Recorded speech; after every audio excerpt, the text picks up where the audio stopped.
I also, continuing on from the previous video where we made this Wordle clone, um, we were using some clones and I'd like to try to remove them by using lifetimes. So as you can see, we have this word list, which is essentially alive for the entire main method. So that kind of indicates we could use references instead of string clones, and all of this code should still work. So I figured, I haven't added lifetime to a project before, so let's just see how it goes. So if we go to this word list module, and you can see we've got this struct here. So we're going to give it a lifetime, and then it can house references to the strings. So we'll give it a lifetime of A, and then instead of clone strings here, we can just use a reference of lifetime A, and similarly that. And then our implementation will become an implementation of lifetime A, and it'll be for this word list of that lifetime A. And so what do we need to change here? So that means this needs to be, I've got it copied and pasted. This needs to be a reference. And we no longer need this to string. So we do want just one. Yeah, so we do need to use a star here, I think. And then this we no longer need to do the string from here. We should definitely just go like that. And we no longer need this clone, so this can just be a reference. Okay, I'll just try to run this and we'll see what other compiler errors we get.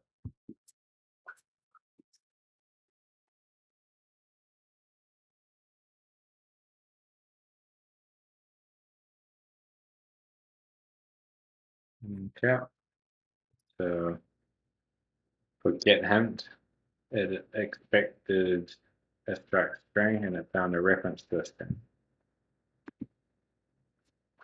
That's because this is no longer a string. And so this is quite nice using stir here. I guess we could use stir here as well, because now it can work with both strings and stir, as the string can automatically dereference into a stir reference.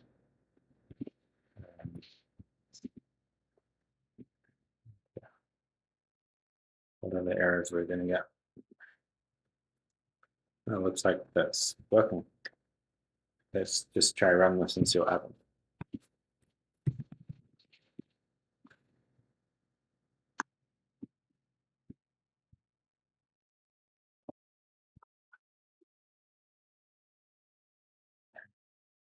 Bear with me, my computer is pretty slow while I record.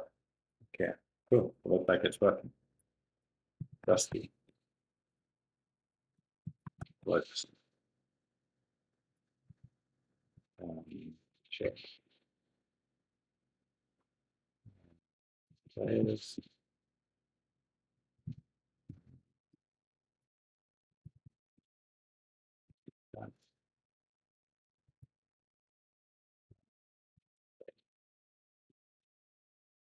That was drama. So we didn't win, but at least it looks like it's working. And now what's interesting is if we were to add a drop was,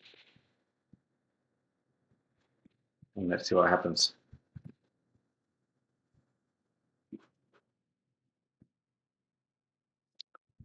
So move out of words occurs here, and then borrow later used here.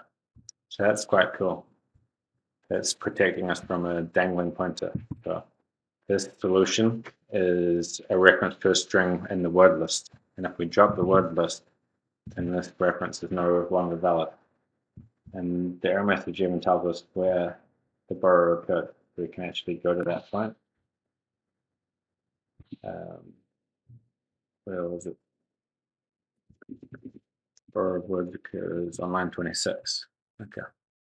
We go to line 26. You can see here, because we changed this method to return a reference, then this is now pointing into that wordless structure that houses the thing. Well, actually, these strings, because they're hard coded into the program, they, I guess, they're part of the program, so they're just in special read-only memory.